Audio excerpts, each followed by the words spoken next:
ये जो मैं लेकर आई हूँ, लेकिन मेरा दोस्त तो मुझसे नाराज़ है ना, इसलिए अब मैं किसी और को दे देती हूँ।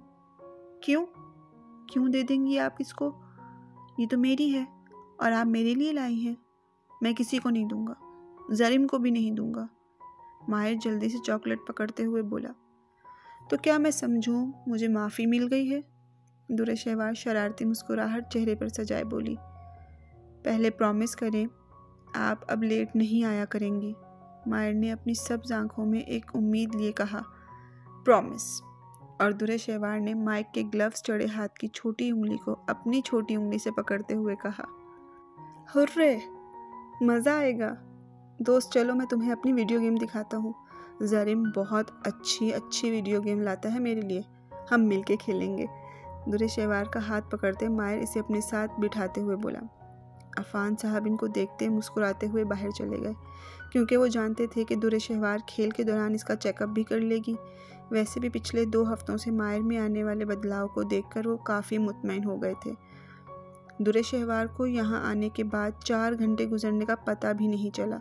होश तो तब आया जब अचानक उसकी नज़र घड़ी की तरफ गई। ओह, इतनी देर हो गई। दुर्शहवार जल्दी से अपना मेडिकल बॉक्स बंद करते हुए उठी। दोस्त कहाँ जा रही हैं? दुर्शहवार के उठते माहिर भी बेचैनी से उठा। दोस्त, मुझे अब जाना होगा, क्योंकि मेरे बाबा घर में मेरा इंतज़ार कर रहे होंगे।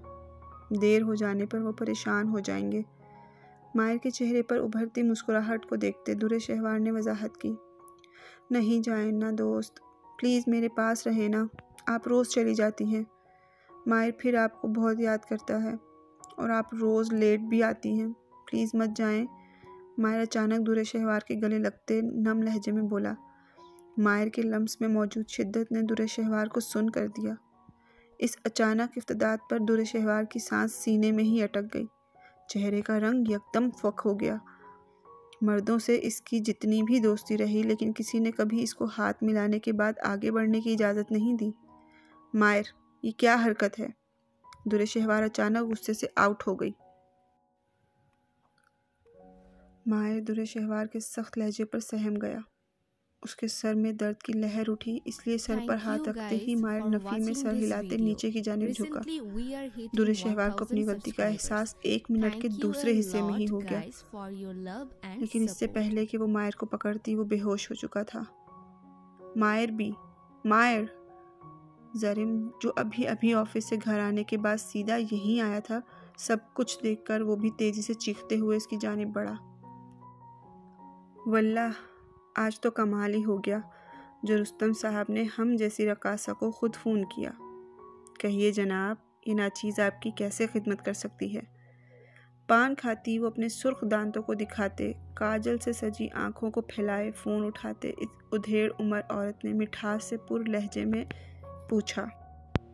उसके हाथ मेहंदी से सजे हुए थे, चेहरे पर मेकअप थोपा हुआ था। यही नहीं, जर्क बर्क साड़ी पहने वो इस उम्र में भी हथियारों से लैस किसी भी मर्द का ईमान बिगाड़ सकती थी। रुखसाना बाई, आज शाम तुम्हारे कोठे की हसीन तरीन परियां मुझे दरकार है। बदले में तुम्हें मुंह मांगी कीमत मिलेगी। बस शर्त यह है कि वो मेरे काम की हों। अरे जनाब, फिक्र मत करें, एक से एक पीस है मेरे पास। वैसे क्या मैं जान सकती हूँ कि ये परियां किसके हुजूर पेश की जाएंगी? रुखसाना बाई एक और पान बनाकर मुंह में रखते हुए बोली। बस ये समझ लो, एक अड़ियल घोड़े को नकेल डालना है ताकि वो मेरे काबू में आ सके। रुस्तम साहब पुरस्रारियत से बोले। जनाब, फिर बेफिक्र रहिए, ऐसे ऐसे हथियारों से लैस बारूद भेजूंगी कि हर घोड़ा लाइन पर आ जाएगा। बस आप हमारा इनाम तैयार रखिएगा। रुखसाना बाई खबासत से कहका लगाकर बोली। औरत के रूप में मौजूद एक गिरी हुई इंसान थी जो सिर्फ अपने नफ्स की पुजारी थी, पैसा जिसके लिए हर चीज़ से बढ़कर था। अभी तक हमने तुम्हें प्लेट में सजी सजाई सियासत पेश की है जहांगीर, लेकिन तुम्हारे तेवर हमें अपने खिलाफ लग रहे हैं, इसलिए अभी से अपने हथियार साफ करने शुरू कर दिए हैं। क्योंकि अगर तुम हमारे किसी काम के न रहे तो तुम्हारा पत्ता साफ करने में हम 1 मिनट भी नहीं लगाएंगे। रुस्तम साहब फ़ोन बंद करते हुए बुड़बुड़ाए। डॉक्टर दुर्र शहवार, मैं आपसे पिछले कुछ दिनों से एक बात करना चाह रहा था, लेकिन मसरूफियात की वजह से कर न सका। खैर, अभी देर नहीं हुई। डॉक्टर, मुझे लगता है कि अब आपको यहाँ से चले जाना चाहिए। दुर्र शहवार को अपने साथ पोर्च में लाते जरीम ज़मीन की तरफ देखते किसी गहरी सोच में गुम तल्ख लहजे में बोला, क्या मतलब है मिस्टर जरीम कि मुझे नहीं आना चाहिए? अभी डॉक्टर मारिया को आने में 1 हफ्ता बाकी है। दुर्र शहवार को जरीम की बात पर जाने क्यों गुस्सा आया। मैं जानता हूँ डॉक्टर मारिया के आने में 1 हफ्ता पड़ा है, लेकिन जब आपने 1 हफ्ते बाद जाना है तो इससे बेहतर है कि अभी चली जाएं। मुझे डर है कि जिस तरह मायर भी आपसे अटैच हो रहे हैं, अगर मज़ीद ऐसे ही रहा तो आपके जाने के बाद उन्हें संभालना मेरे बस की बात नहीं रहेगी।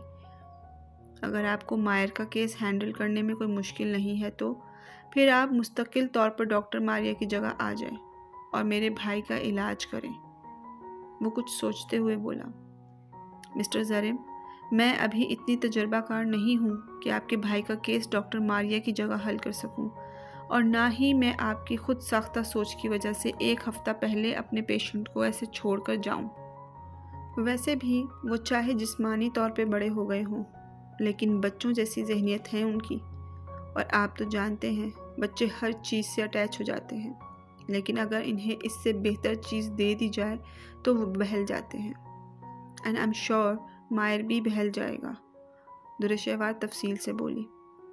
डॉक्टर दुर्र शहवार, अगर आपको ऐसा लग रहा है तो मैं कुछ नहीं कह सकता, लेकिन इसके नताइज बुरे हुए तो याद रखिएगा, अपने मायर बी की खुशी के लिए मैं कुछ भी कर जाऊंगा। कुछ भी मतलब कुछ भी। दुर्र शहवार की बात पर कुछ लम्हे सोचकर जरीम ने सख्त लहजे में धमकी दी। इसकी बात पर दुर्र शहवार सोच में पड़ गई। कुछ देर बाद वाला मंजर, जब मायर उसके दूर जाने से डरकर बेहोश हो गया था, वो मंजर उसकी आंखों के सामने आ गया।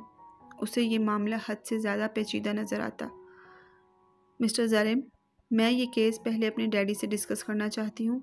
मैं कल सुबह तक आपको सोचकर बताती हूँ। दुर्र शहवार अपनी गाड़ी में बैठते हुए बोली। सेवियर, ज़राए के मुताबिक मालूम हुआ है कि कल एक मशहूर सियासतदान रुस्तम एक पार्टी दे रहा है, जिसमें मुल्क की माया नाज लोग शामिल हो रहे हैं। नंबर 4 ने सेवियर को इत्तला दी और इस वक्त सपाट चेहरा लिए अपने हाथ में पकड़ी बंदूक की नोक को घुमा रहा था। नंबर 4, बंदूक के किसी हिस्से को जंग लग जाए तो पूरी बंदूक खराब हो जाती है। ऐसे में जंगजू खराब बंदूक की जगह नई बंदूक इस्तेमाल करने लगता है। इसी तरह अगर इंसानी जिस्म के कुछ अज़ा ख़राब हो जाए तो इंसान इसकी जगह मसनूई अज़ा लगवा कर काम चला सकता है, या उसके बगैर भी ज़िंदगी गुजारी जा सकती है। मैं समझा नहीं। नंबर 4 अपनी बात के जवाब में सेवियर की इस बेतुकी बात पर हैरत में मुब्तला हुआ। लगता है तुम्हें भी जंग लग गया है नंबर 4। सेवियर इसकी बात काटकर तुर्श लहजे में बोला। वो अब बंदूक पर हाथ फेर रहा था। नहीं तो, नंबर 4 गड़बड़ाकर बोला। तुम्हें पता है मुझे बहस करने वाले लोग सख्त जहर लगते हैं। तुम फिर भी बकवास करने की जुर्रत कर रहे हो। सेवियर धाड़ते हुए उठा और बंदूक की नाल को नंबर 4 के मुंह में रखकर गर्राया। या तो तुम में जंग लग गया है या फिर तुम्हारे ज़राए नाकिस हो चुके हैं। इस पार्टी में रुखसाना बाई के अड्डे से ख़ास लड़कियों को भेजा जा रहा है जो कि सूबाई वज़ीरों के लिए होंगी। ये ख़बर तुम्हारे ज़राए देने में नाकाम हो चुके हैं। सेवियर की बात पर नंबर 4 ने हैरत से इसे देखा। उसे उस वक्त मुंह में रखी हुई लोडेड बंदूक का खौफ नहीं था, बल्कि अपने बॉस की मालूमात पर हैरत थी। अगर वो अंधेरों की दुनिया का बेताज बादशाह बना था, जहां वो अपने हर दुश्मन को दर्दनाक मौत दे देता था, तो यकीनन वो हक रखता था। बॉस, क्या आज रात डॉक्टर को इस बच्चे के चेकअप के लिए लाना है? नंबर 3 जो पास ही खड़ा था तेज़ी से बात बदलते हुए बोला। किसको यहाँ लाना है और किसको नहीं, ये मेरा काम है। तुम्हें परेशान होने की ज़रूरत नहीं। सेवियर ने नंबर 4 को पीछे धकेला। और हाँ नंबर 4, अपने जंग लगे हिस्से को दुरुस्त कर लो, वरना मुझे अपने से जुड़ी जंग आलू चीज़ों को काटना आता है। और अपने ये छोटे मोटे वकील मुझसे दूर रखा करो, क्योंकि हर बार ये तुम्हें मुझसे बचा नहीं सकते। बंदूक को वापस मेज़ पर रखते हुए सेवियर सपाट लहजे में बोला। इसकी बात पर जहाँ नंबर 3 ने अपने सूखे होंठ तर किए, वहीं नंबर 4 के चेहरे पर हल्की सी मुस्कुराहट बिखरी। इनके पास में वाकई CID की पूरी टीम रहती थी, जो वक्त आने पर मुख्तलिफ किरदार अदा करती थी। रुस्तम के इस जश्न में शिरकत की तुम सब भी तैयारी करो। आखिर ये बेवकूफ़ सियासतदान इस जश्न में अपनी कोई ना कोई कमज़ोरी तो जाहिर करेंगे, जो हमारे काम भी आ सकती है। सेवियर के ऑर्डर पर इन दोनों ने संजीदगी से सर हिलाया। अस्सलामुअलैकुम डैडी, आप अगर मसरूफ़ नहीं तो क्या मैं चंद मिनट आपसे बात कर सकती हूँ? दुर्र-ए-शहवार ने अपने घर में बनी इस छोटी सी लाइब्रेरी के दरवाजे से सर अंदर करते हुए पूछा। वालेकुम अस्सलाम दुर्र-ए-शहवार बेटा, आओ मेरी जान, आपके लिए तो डैडी के पास हमेशा फरागत होती है। अंदाम साहब ने लाडली बेटी को देखते ही हाथों में पकड़ी किताब बंद कर दी। कैसी है मेरी गुड़िया? अंदाम साहब ने बेटी के पास बैठते ही फ़ौरन इसके माथे पर बोसा देते हुए पूछा। बाप की इस बेपनाह मोहब्बत पर दुर्र-ए-शहवार बेख्तियार मुस्कुरा दी। अल्लाह का शुक्र है डैडी, दुर्र-ए-शहवार धीमे से लहजे में बोली। अंदाम साहब ने गौर से अपनी लाडली को देखा, जिसने बाप से मोहब्बत में अपने बहुत से रिश्ते खो दिए। बच्चे, क्या कोई परेशानी है? अंदाम साहब ने दुर्र-ए-शहवार के मुस्तरिब अंदाज को बहुत ध्यान से देखा। आज से पहले बहुत कम ही किसी मौका पर उन्होंने दुर्र-ए-शहवार को यूं बेचैन देखा था। इसी वजह से अब वो खुद भी थोड़े मुतफिक्र दिखाई दिए। डैडी, परेशान नहीं, परेशानी की कोई बात तो नहीं है। आप प्लीज़ यूं फ़िक्रमंद मत हुआ करें। मुझे लग रहा है कि मैंने ख्वाम-ख्वाह आपको परेशान कर दिया, वो मुतफक्कर होकर बोली। बेटियां कभी भी बाप के लिए परेशानी का सबब नहीं होती। हाँ, उनकी परेशानी बाप को परेशान ज़रूर कर देती हैं, वो बहुत मोहब्बत से बोले। थैंक यू डैडी, मुझसे इतनी मोहब्बत करने के लिए। थैंक यू मेरी जान कि तुम इतनी अच्छी बेटी हो। चलो अब ये बताओ मेरी गुड़िया परेशान क्यों थी? वो इसके सर पे हाथ रखते हुए बोले। डैडी, मायर मलिक का केस बहुत पेचीदा होता जा रहा है। दुर्र-ए-शहवार बात करते हुए झिझकी। खुलकर बताओ बेटा, उन्होंने इसकी झिझक को ख़त्म करते हुए कहा। डैडी, सिर्फ 2 हफ्तों में ही वो मुझसे ऐसे अटैच हो गया है जैसे बरसों की शनासाई हो। उसकी अटैचमेंट का ये आलम है डैडी कि अगर थोड़ा लेट हो जाऊं तो उसे पैनिक अटैक्स आने लगते हैं। मुझे लगता है कि मैं बिल्कुल भी अच्छी डॉक्टर नहीं। मैं पहले अपने मरीज़ के साथ ही इंसाफ नहीं कर पाई। आप जानते हैं चंद दिनों में उसकी साइकेट्रिस्ट वापस आ जाएंगी। फिर शायद वो इससे भी ज़्यादा हर्ट हो। मुझे मायर को तकलीफ़ में देखकर बहुत तकलीफ़ हो रही है डैडी। वो बहुत मासूम है, बिल्कुल बच्चों की तरह। उसकी हेज़ल ग्रीन आइज़ कभी मुस्कुराती हैं तो बहुत अनोखी सी लगती हैं डैडी। मेरा दिल था कि मैं इसे ठीक करने की वजह बनूं, लेकिन मुझे जाने क्यों लगता है कि मैं इस केस को मज़ीद बिगाड़ दूंगी। दुर्र-ए-शहवार बाप के सामने बोलने लगी तो फिर अपने दिल की हर एक बात उनके सामने रख दी। दुर्र-ए-शहवार, क्या तुम मायर से मोहब्बत करने लगी हो? अंदाम साहब बेटी को गहरी नज़रों से देखते हुए बोले। नहीं डैडी, ऐसा बिल्कुल नहीं है। वो मेरे लिए महज मेरा मरीज़ है और एक बहुत अच्छा दोस्त है। मरीज़ होने के नाते मुझे उससे हमदर्दी है। मैं उसे ठीक करना चाहती हूँ।